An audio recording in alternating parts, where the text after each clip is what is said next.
ಶ್ರೀ ಶಿವಕುಮಾರ ಸ್ವಾಮೀಜಿಯವರ 7ನೇ ವರ್ಷದ ಸ್ವರ್ಣೋತ್ಸವ.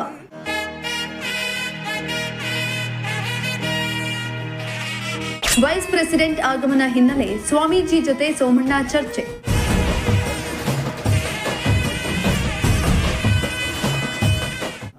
ಸ್ವರ್ಣೋತ್ಸವದ ಪೂರ್ವ ಸಿದ್ಧತೆ ಹಿನ್ನೆಲೆಯಲ್ಲಿ ಇಂದು ಕೇಂದ್ರ ಸಚಿವ ವಿ ಸೋಮಣ್ಣ ಅವರು ತುಮಕೂರಿನ ಕ್ಯಾತ್ಸಂದ್ರ ಬಳಿ ಇರುವ ಸಿದ್ಧಗಂಗಾ ಮಠಕ್ಕೆ ಭೇಟಿ ನೀಡಿದರು.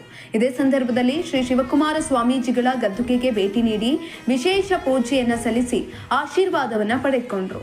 ಆನಂತರ ಮಠಾಧ್ಯಕ್ಷರಾದ ಸಿದ್ಧಲಿಂಗ ಸ್ವಾಮೀಜಿಯವರೊಂದಿಗೆ ಅವರು ವಿಶೇಷವಾಗಿ ಚರ್ಚೆ ನಡೆಸಿ ಪುಣ್ಯ ಸ್ವರ್ಣೋತ್ಸವದ ಹಿನ್ನೆಲೆ ಕಾರ್ಯಕ್ರಮಗಳ ಸಿದ್ಧತೆಗಳ ಕುರಿತು ಮಾಹಿತಿಯನ್ನ ಪಡೆದುಕೊಂಡರು.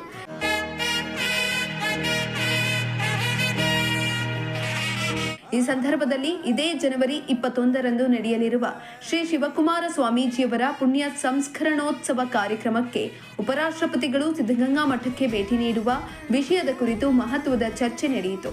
ಇದೇ ಮೊಟ್ಟಮೊದಲ ಬಾರಿಗೆ ಉಪರಾಷ್ಟ್ರಪತಿಗಳು ಸಿದ್ಧಗಂಗಾ ಮಠಕ್ಕೆ ಆಗಮಿಸಲಿದ್ದು, ಕಾರ್ಯಕ್ರಮದ ಭದ್ರತೆ ವ್ಯವಸ್ಥೆ ಹಾಗೂ ಆತಿಥ್ಯ ವ್ಯವಸ್ಥೆಗಳ ಬಗ್ಗೆ ವಿವರವಾಗಿ ಮಾತುಕತೆಯನ್ನು ನಡೆಸಲಾಯಿತು.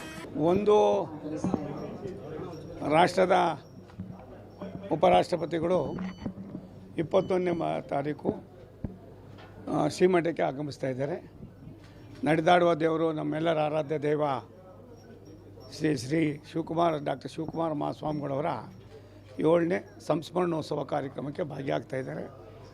ಅದಕ್ಕೋಸ್ಕರವಾಗಿ ನಿನ್ನೆ ರಾತ್ರಿ ನಾನು ದೆಹಲಿಯಿಂದ ಬಂದು ಒಂದು ಅರ್ಧ ಗಂಟೆ ಇದು ನೋಡಿ ಇಲ್ಲಿಂದ ನಾನು ಮತ್ತೆ ಕಾರ್ಯಕ್ರಮಗಳಿದೆ ಹೋಗ್ತಾ ಇದ್ದೀನಿ. ಮೊದಲನೇ ಬಾರಿಗೆ ಉಪರಾಷ್ಟ್ರಪತಿಗಳು ನಮ್ಮ ಶ್ರೀಮಠಕ್ಕೆ ಬರ್ತಾ ಇರೋದು ಮತ್ತು ಅವರ ಕಾರ್ಯವೈಖರಿ, ಅವರು 2 ಬಾರಿ ಲೋಕಸಭಾ ಸದಸ್ಯರಾಗಿ ರಾಷ್ಟ್ರದ ರಾಜ್ಯಪಾಲರಾಗಿ ಅವ್ರದ್ದೇ ಆದಂಥ ಅನುಭವ ಮತ್ತು ದೂರದೃಷ್ಟಿಯ ಚಿಂತನೆ ಇರ್ತಕ್ಕಂಥ ತುಂಬ ಬುದ್ಧಿವಂತರು.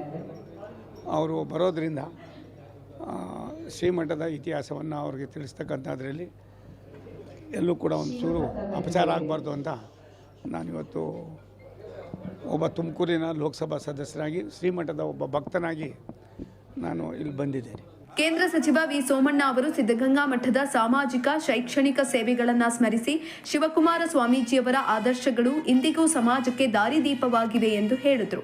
ಇದೇ ಸಂದರ್ಭದಲ್ಲಿ ಸ್ಥಳೀಯ ಬಿಜೆಪಿ ಮುಖಂಡರು, ತುಮಕೂರು ನಗರ ಶಾಸಕ ಜ್ಯೋತಿ ಗಣೇಶ್, ತುಮಕೂರು ಗ್ರಾಮಾಂತರ ಶಾಸಕ ಸುರೇಶ್ ಗೌಡ, ಬಿಜೆಪಿ ಜಿಲ್ಲಾಧ್ಯಕ್ಷ ರವಿಶಂಕರ್ ಸೇರಿದಂತೆ ಹಲವರು ವಿ ಸೋಮಣ್ಣ ಅವರಿಗೆ ಸಾಥ್ ನೀಡಿದರು. ಕ್ಯಾಮರಾ ಪರ್ಸನ್ ಸಂಜಯ್ ಜೊತೆ ದೀಪಕ್ ಕೆಂಕೆರೆ, ಪ್ರಜಾಶಕ್ತಿ ಟಿವಿ ತುಮಕೂರು.